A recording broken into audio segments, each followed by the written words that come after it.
खोपोली नगर परिषदेच्या निवडणुकीत मतदानाच्या दिवशी भाजप शिवसेना महायुतीच्या कार्यकर्त्यांमध्ये मोठा उत्साह पाहायला मिळत आहे। सकाळपासूनच मतदारांची उपस्थिती वाढत असून महायुतीच्या बूथवर कार्यकर्त्यांची चांगली हालचाल दिसत आहे।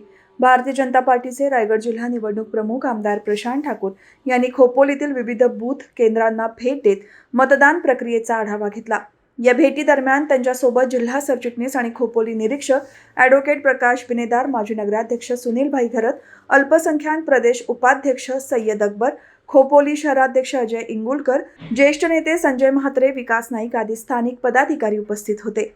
आमदार प्रशांत ठाकूर यांनी नगर परिषदेतील महायुतीच्या उमेदवारांच्या प्रभागांना देखील भेट देऊन बूथवरच्या व्यवस्थेची पाहणी केली।